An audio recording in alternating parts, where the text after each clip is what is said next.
Hi, everyone. Here I am with Stephanie Domingue. Stephanie, thank you for being here. Stephanie is a doula, a birth keeper. I know Stephanie from a very intimate space, a women's community we're a part of, and I'm just really grateful to have her on the podcast, have her on this show. So thank you for being here.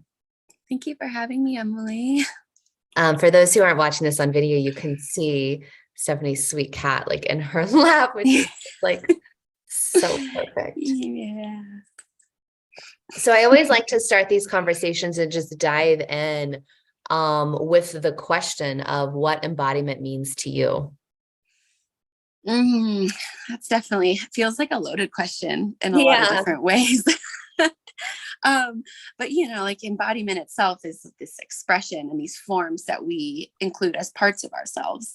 And through the full human experience, we have these spectrums of ranges that we go through. And when you are going through life and stepping into, especially as a woman-bodied person or a womb space holder, you have these transitions in your life. So you have your maiden, where you transfer from being a child into a maiden, and then from a maiden into a mother if you choose to be, and then from a mother to a crone, which is past your childbearing years in these ages. And so embodying an embodiment to me is really integrating all of these experiences and these facets of ourselves that are within all of us, and kind of staying in that confidence and the wisdom that all of these three major parts of our lives have for us and the teachings that they have.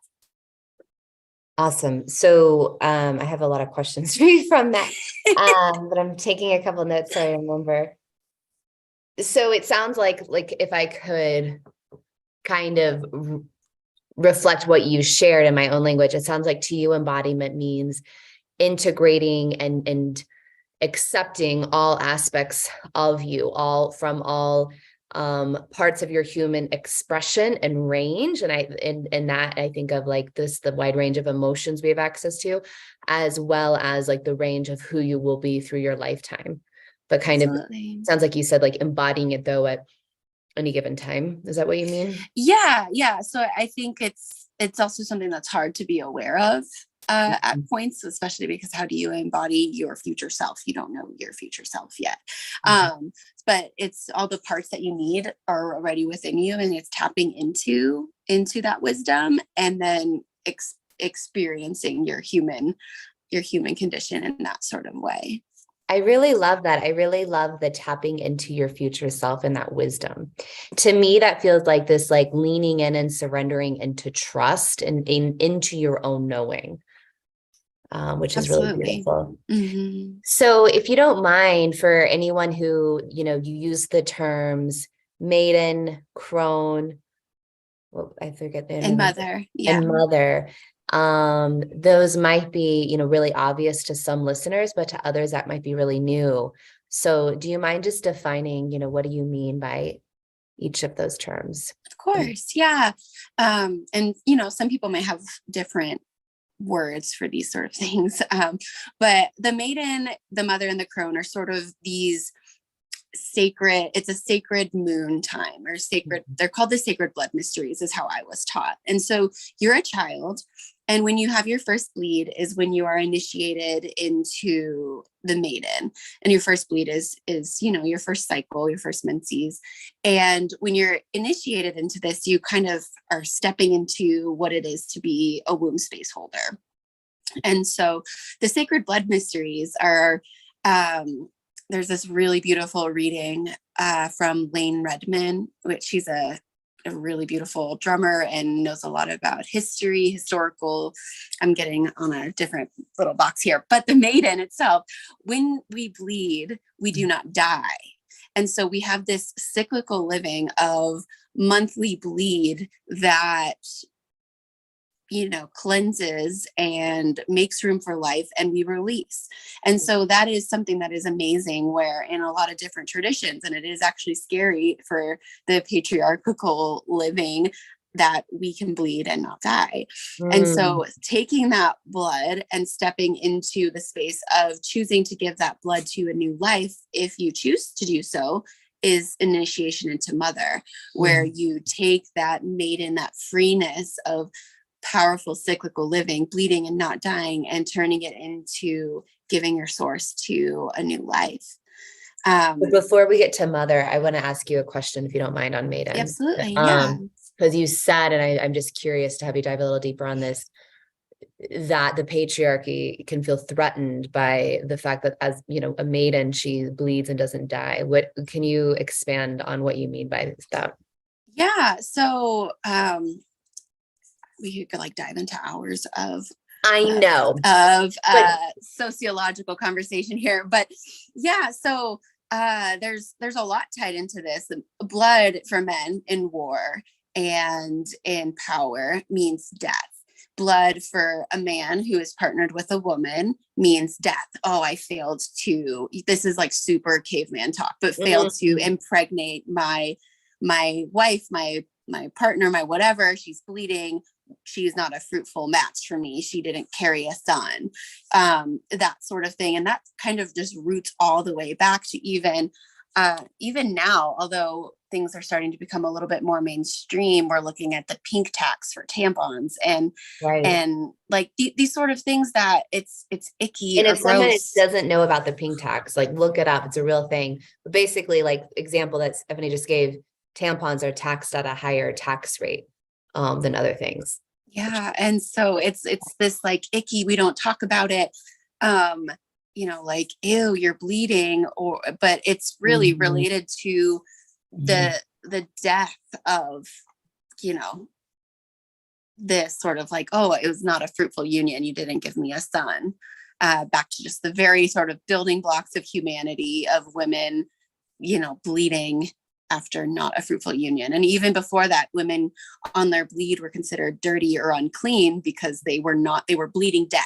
They were not carrying life. Mm-hmm.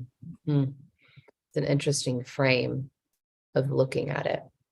Yeah. I mean, even in like the biblical texts, women had to bathe and they were, unclean when they were bleeding because that was death. And even when you look at kosher things, the blood itself is symbolic of death. And so there can't be blood present.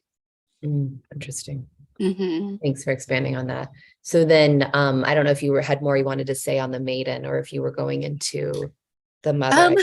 Just from like the sacred blood mystery perspective, that the maiden is really just embodying cyclical living. So living with the moon, cycling through, finding that power of this bleeding and not dying, which, sounds crazy. Like we all know we don't die when we bleed. But for men who haven't experienced that or don't have a womb space in that sort of patriarchal arc, for them, it's just scary that. And I think even for women, I think it's a beautiful reframe and opportunity to see our bleed as a way that we could step into our power, because it still is, can be felt as taboo or wrong, or you can feel shamed if, you're going to be with your partner and then you're like, oh crap, like I'm on my bleed. What am I going to say? Or like, oh, like it's almost like an apology can be, I think, if a woman's going to have sex with a partner and she's bleeding, it's like, oh, but like I'm on my moon, or I'm on my period, like, sorry. It's like there's almost this inherent, often, not always, but often inherent apology for having our monthly cyclical bleed. For, I think I started my period when I was maybe around 12, and I was one of the first in my class. And I even remember at that age, and I know this isn't uncommon, but, I used pads or first on, and I would try so hard in the bathroom to be so quiet and make no noise. I didn't want anybody to know. I felt so much shame about the fact that I was having my bleed. And so it's beautiful. And I just appreciate you speaking into this of that we can actually shift and step into the power of that time. So what might be a way that somebody could do that, a woman could do that? Yeah, I think even maybe she has, this is making it maybe a complicated question for you, but if she does have like painful periods, and that could be a side note you could add, to that, but I think that's important to speak to. Absolutely. There are a lot of things. I think the most important thing that we can do as womb space holders is to track your cycle. Yeah. Because there's this book, I think it's called The Fifth Vital Sign. And it's all about what your blood can tell you and your cycles can tell you. And so by tracking your cycle, we have these phases. You have your follicular phase. Then, that's basically when you have your eggs growing in your ovary, getting ready to pop out. And then you have your ovulatory phase. So your egg is like, wee, coming down. Then you have your luteal phase, which is the phase that's like that PMSy, like get out of my space, which I often, conflate to being a bear in a cave. It's this sort of your body's craving to settle in and get cozy. And also there's been some really interesting hypotheses. I don't know if they've studied this yet, that the reason that we have more aggressive feelings of PMS in relationships that have been long-term with our partners is this sort of part in our brain where we are feeling like it was an unfruitful match. Our body hormonally is like, you didn't get me pregnant and I'm mad at you and I'm going to go be in my cave. So interesting. Yeah. From a biological hormone level. Interesting. Yeah. Which I feel that totally. And then, you have your menstrual phase, which technically is actually the first part of your cycle. So it's technically your menstrual phase. So your bleed, right? And then follicular, luteal, and then ovulation, and then or follicular, ovulation, then luteal, excuse me. And so understanding those bits, those like each week of your cycle can be really empowering to, one, understand what's going on in your body hormonally, to two, understand when you are even capable of conceiving, if that's something that you are interested in understanding. And then three, realizing like, oh, hey, I have a short luteal phase or maybe a really long one.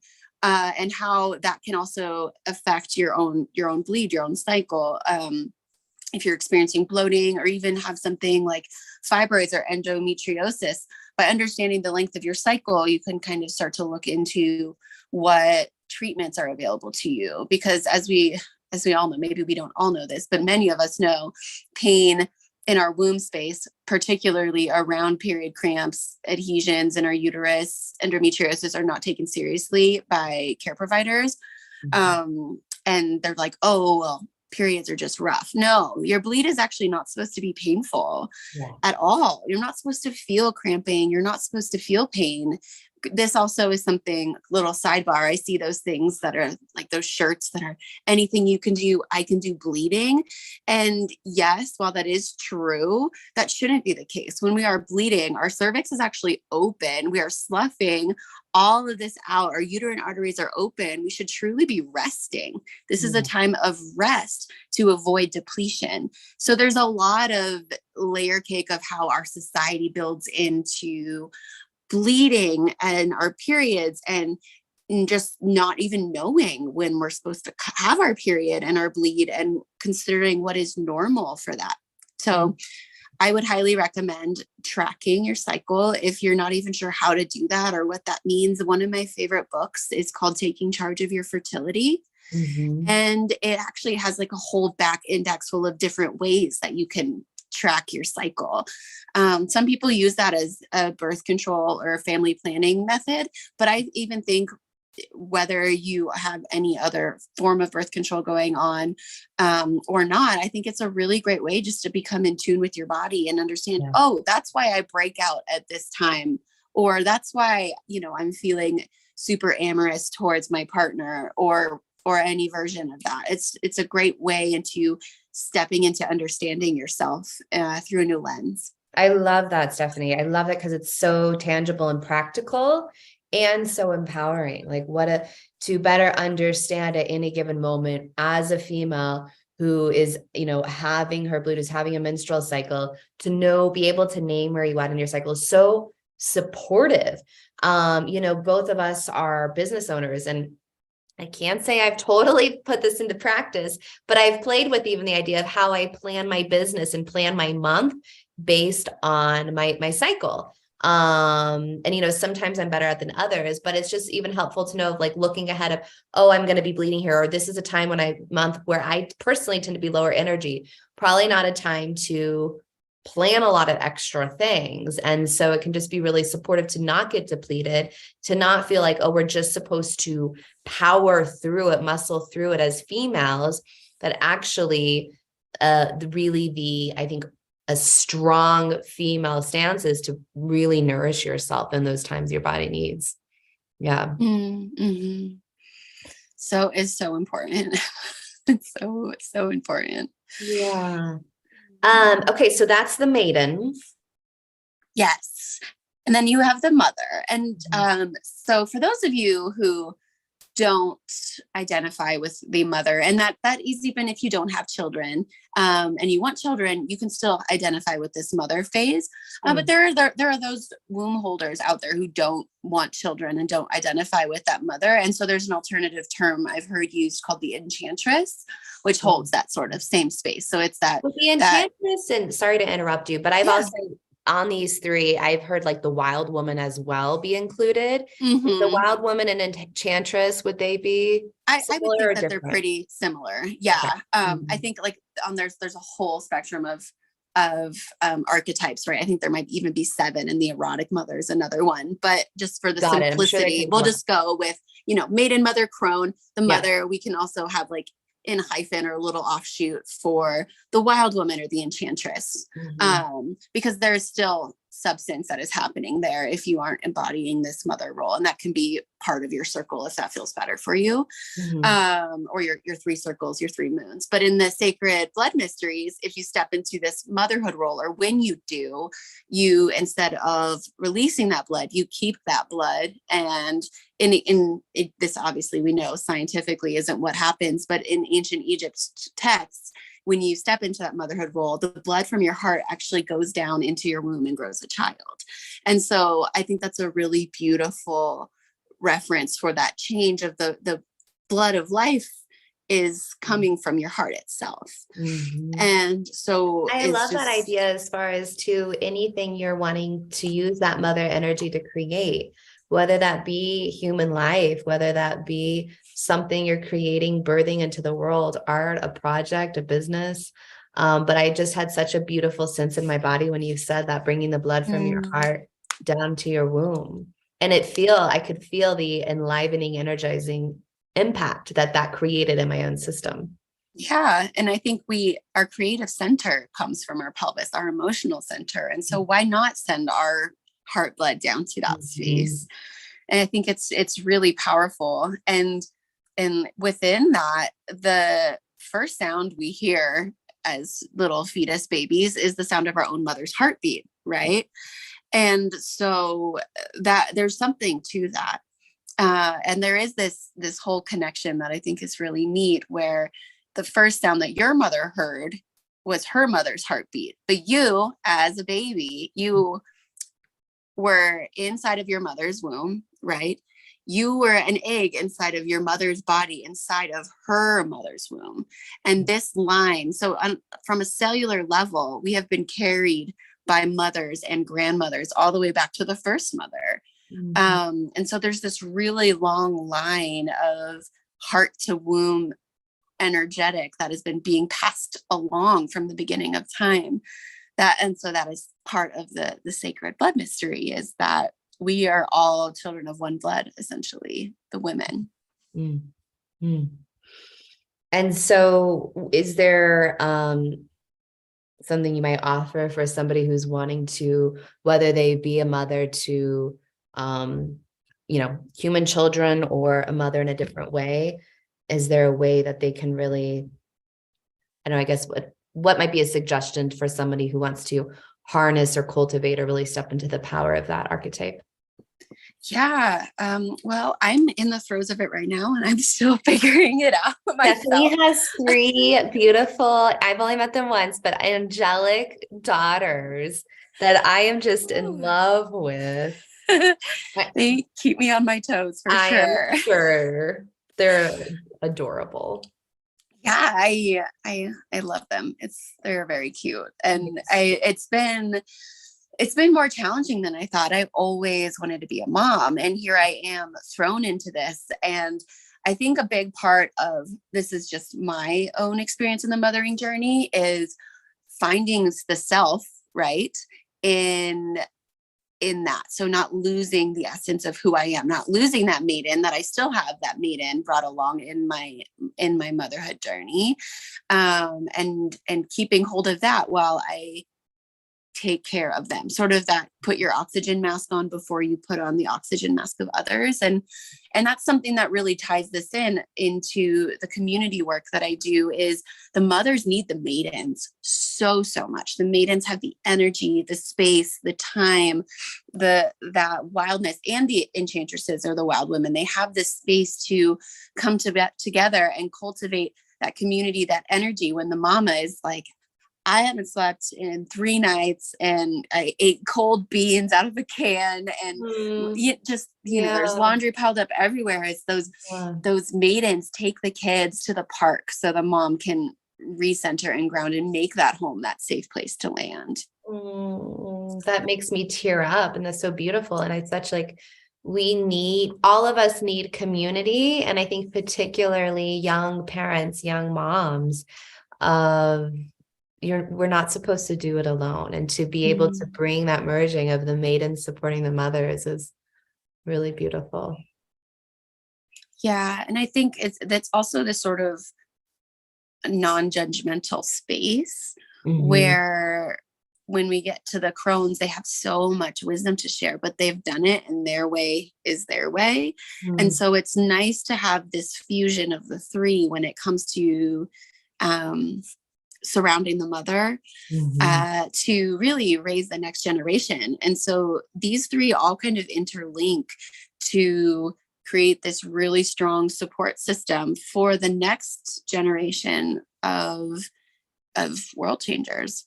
So let's go to the crone then, since you just mentioned who. So the crone is when you step through that, I call it like the silver gate. So you, in the sacred blood mysteries, so you're not bleeding anymore. You've reached menopause, that full year of no longer bleeding.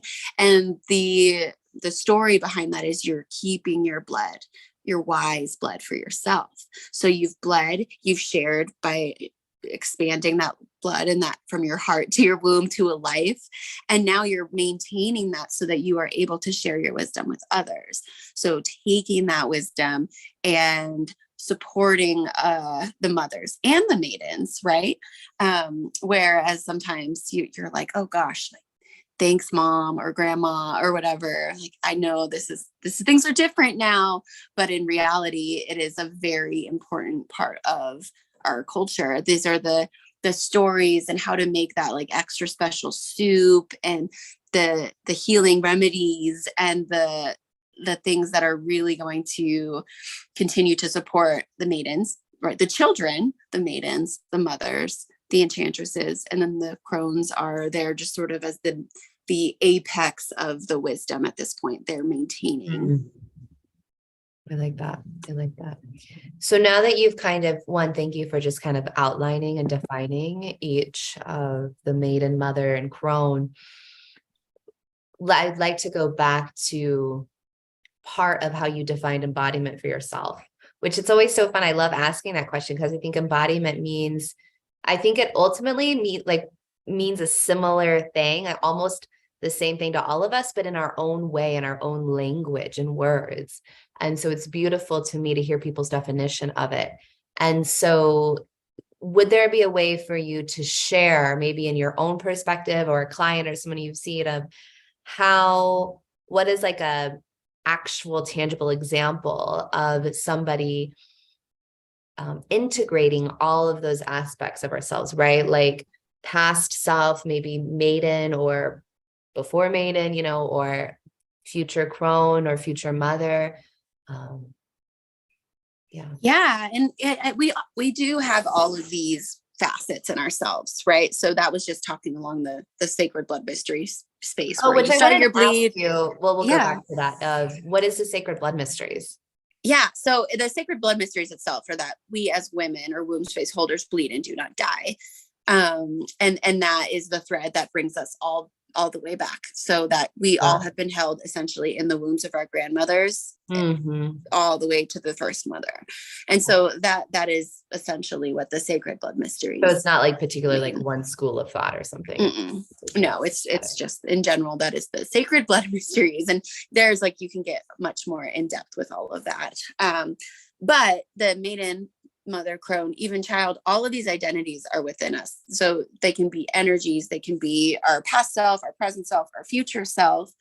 But we all, right, need to take time to sort of mother ourselves, maybe reparent ourselves. Sometimes we need to have that wisdom. Someone might come to us sick and be like, oh man, I've tried everything. Be like, oh, well, my grandma has this thing where she puts an onion next to the bed for respiratory colds, and I swear it works. Or, you know, something where you're tired. You're this mom who's been, you know, living in pajamas for weeks and, you know, feels weird in her body, and then finds a really cute dress that she would have, you know, bought before she had kids, and buying that and finding that sort of free, energetic self again. So I think it's an integration of all three of these things, and how when you tap into the lessons or the messages from your past self to wrap that into how you're experiencing things currently, and the wisdom that you inherently know, maybe from your higher self is your crone energy,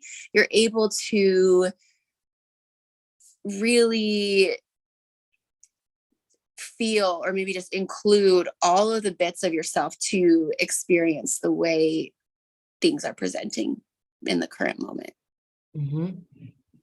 I think that came out right. Yeah, no, I followed. I tracked it. Yeah, I was just wanting to go back to that. And I'm going to kind of jump a little bit here because being that, you know, this podcast, Radical Embodiment, is specifically, you know, what my main overarching intention is to help shift the narrative that a woman's worth is tied into her weight. And the fact that you work with women who, through their pregnancy, with women right after birth, with postpartum women, and there can be such a pressure, both internal and external, on new moms, and like during a pregnancy, after the pregnancy, to get their body back or to lose the weight, or they're not feeling like themselves, right? Their body's just been through this incredible, tremendous transformation, right? And their body won't ever be quote unquote the same. I'd love for you to share, you know, how you support your clients, and just for anyone listening, you know, suggestions, support, advice, insight you have on that period in a woman's life who is, you know, having a baby. How, like, yeah. I mean, I think that this being embodied, this holding all parts of yourself while feeling good with the skin that you're in is really challenging. I think it's getting younger and younger now. At first I thought it was age 10. But I think I've been reading things as young as age 6, girls start being aware of their size. And I have this, mine was age 8. So to me, I'm like, 6 sounds so young. It sounds so young. And for me, like, my memory is, I think I was maybe 10 or 11. And I saw that Special K commercial where, you know, you eat only Special K and you're going to get super cute and skinny. And I remember as a kid putting serving sizes of Special K in a little Ziploc bag and was like, I'm going to look so good. I mean, I was probably 4 feet tall. I was the smallest, tiniest little kid ever. And this commercial convinced me that I was, you know, this 11-year-old tiny kid who needed these nutrients to grow, that I needed to lose weight. Yes. And so taking that into this pregnancy and this postpartum realm, where I'm seeing these women who 2 weeks, maybe even a week, but 2 weeks especially, is the kind of like, okay, I'm starting to feel maybe a little better after my birth, but my body doesn't look like I want it to. And I'm going to start their version of a Special K diet, like a detox or something. And that is so difficult for me to see, because you will read the tabloids and you'll see like Halle Berry, after she had her baby, looks rockin', and she had her baby 2 or 3 weeks ago. Right. But these people are working with insane amounts of public training, nutritionists, and Photoshop. So they have all of these things going for them. Yeah. But when it comes back to the realm of womb care and the things that I work on, it's all about preventing this depletion. So in postpartum, your womb channels are open, your cervix is open, you're still bleeding. You bleed something called lochia from the placental scar site inside your uterus for a while, for at least a couple of weeks. And that can get re-aggravated if you exercise too early. There's actually a big risk of like certain positions, like there's certain things you don't want to do because you can actually get air up in your body and into that placental site, and it can cause a hemorrhage or even like a blood clot. It can be a really scary thing. Wow. And so this sort of gentleness is something that I try to bring to the postpartum period, as well as nutrition. This is the time when women are bleeding. So the maidens, when they are having their bleed, when the mothers are bleeding in their postpartum period, that is the most important time to prevent depletion. They need easy to digest, warming nutrients to help one, sort of re-kick their digestion, because also when you're bleeding, you're bloated, your digestion is not working as efficiently as it should, because your energy uterus is going to setting the lining of your uterus. Exactly. And your uterus actually is enlarges a little bit at that point and puts pressure on your intestines. And the same happens in postpartum. Your uterus is slowly shrinking back down, but that pressure is still there. Your organs are still kind of jammed up in weird places. And by not eating nutritious foods, and by just eating like Caesar salads, which I've seen is not going to be helpful for preventing depletion. And especially if you're a lactating mother. So, you know, the crones or the older wives' tales will say, oh, well, if you're breastfeeding, that weight will fall right off. And that's actually not true for everyone. The majority of people will keep on the weight that they put on during pregnancy to sustain a baby in case of famine. And so our bodies instinctually will hold on to extra fat in our, especially over our belly, to protect our womb, so that in the case where we don't have food, our body is still able to provide food for our child.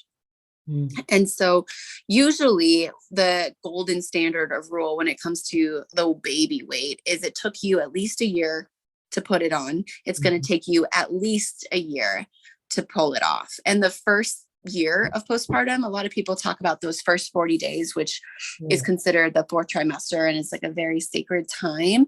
The entire first year is this arc of hormonal influxes. Some women don't even get their cycles back until a year. Some will get it back at 6 weeks, but it's this whole year of time that it's going to take for your body to adjust to its new normal. And it's so hard to be inundated with this constant bounce back culture and the Instagram mommy fit things and all of this stuff, when really in reality in postpartum, you are being called into this time of rest, this time to nourish and treat our bodies well.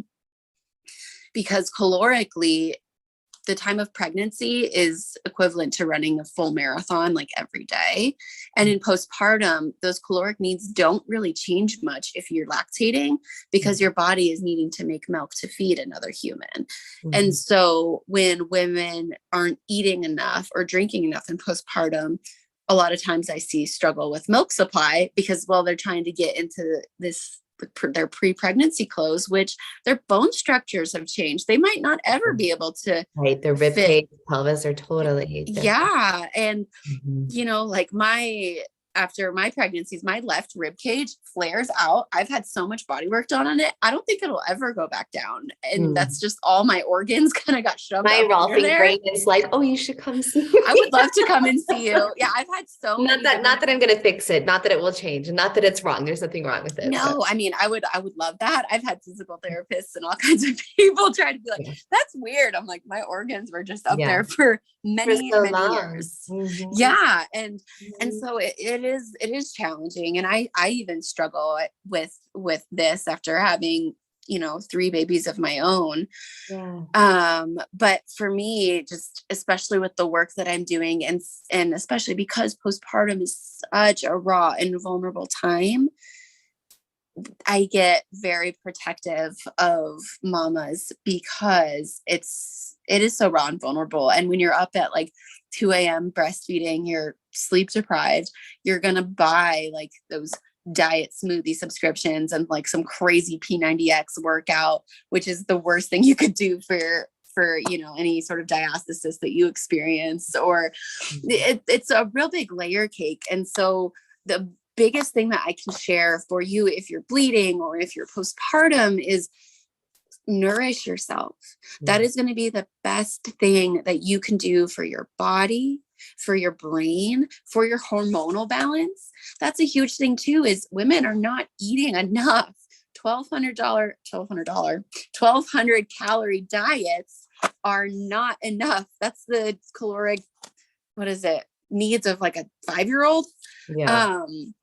It's crazy, that 1,200 number, right? I can think of like years. I know I brought it up in podcast episodes before, where that was like the number of I was like oh, to be an ideal woman, you only eat and need 1,200 calories. And then I'm going to be quote unquote ideal. And it's like, it's not enough food. And I'm appreciating just how much you're languaging the nutrient needs that you have and the depletion that will happen if you're not giving yourself nutrients, right? So it takes the charge out of, eat more food or eat less food or weight or not. It's like, it's about actually giving your body nutrients.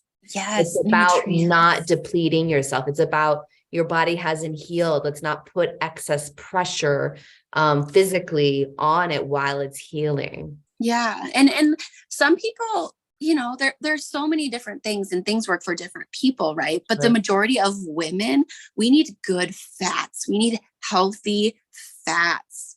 We need protein. We need easy to digest vegetables and fruits. We don't need raw vegetables unless, like you're full on marathon training and you have a rock star digestive system. Raw vegetables can be really hard on your body. Mm-hmm. And so it's this sort of, like it's okay to eat like a knob of butter or ghee.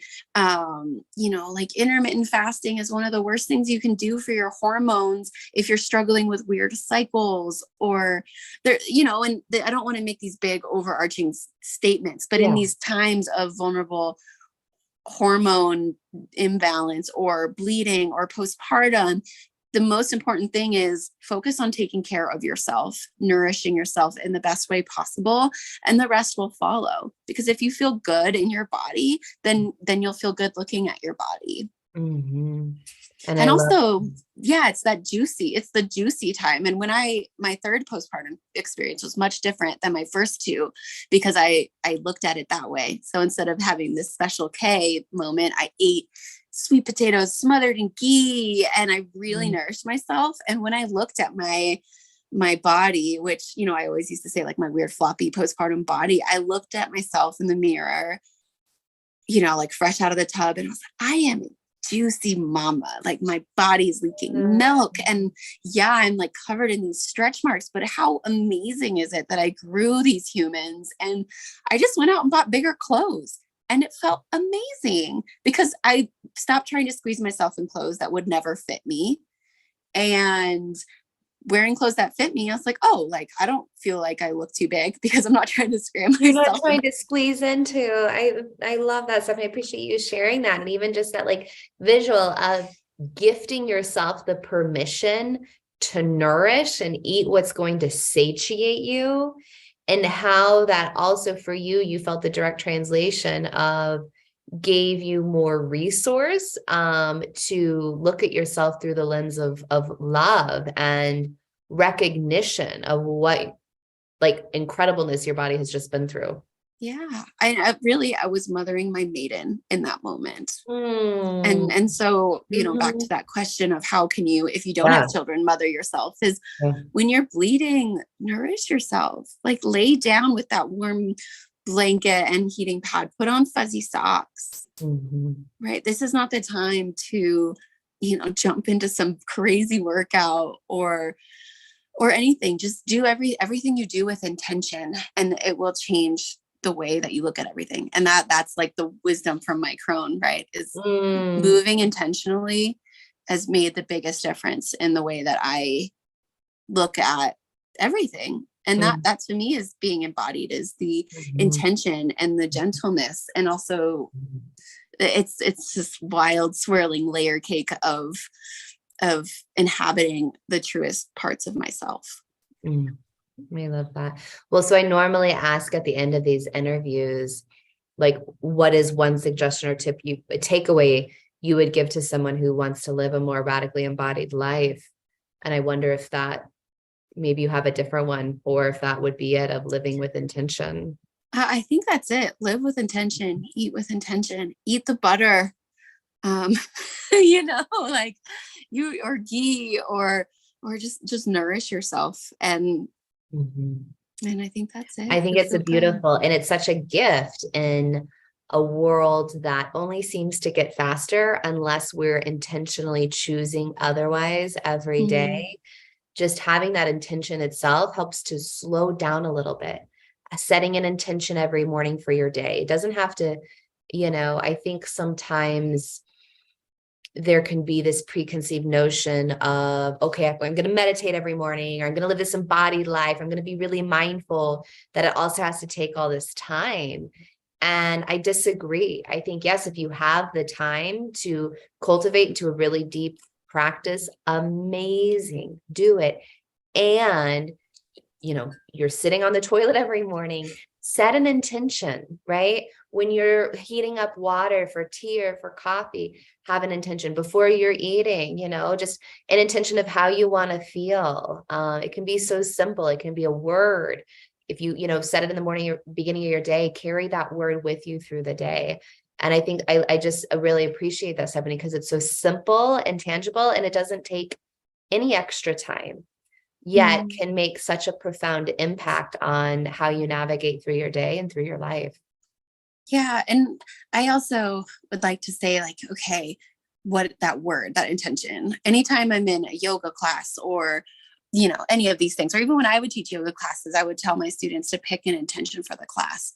And even then I'd be like, well, what is an intention? Or what, like hope or love, or like, what does that mean? And so I think it, would be helpful to maybe share some words for your listeners. Like what could be an intention? Like, for example, the toilet comment you made, I have a sticky note in my bathroom across from my toilet that says breathe, because with running around with 3 small children, it's like the rapid pee and get out of there, which also, like, power peeing is the worst thing you can do for your pelvic floor. But anyway, it's like, if I sit there and I just notice my sticky note and I actually take that 4-part, like full diaphragmatic breath, that is a helpful reminder for me.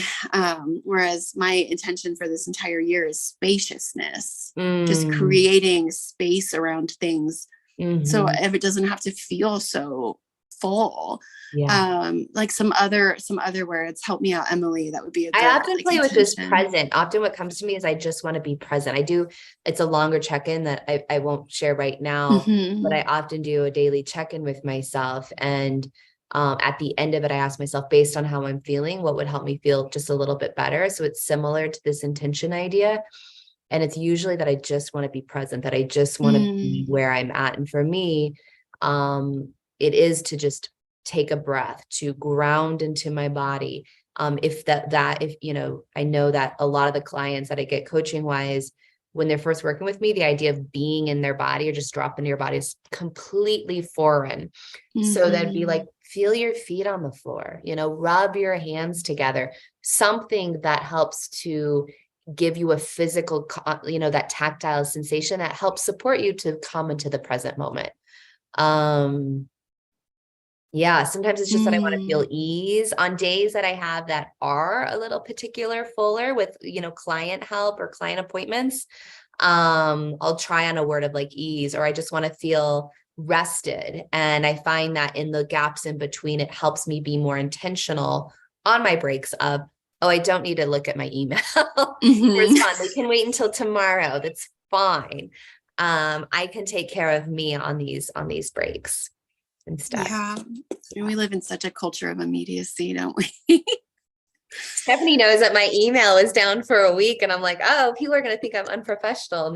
But I have to honestly say it sucks to have your email down for a week. I have been transferring my website over, but I am proud of myself that I was pretty much fine with it all the time. You're like, In it's the fine. past, I would have been really stressed out. I would have been micromanaging because I have somebody supporting me. And instead I was like, it's okay. It's gonna be Yeah. fine.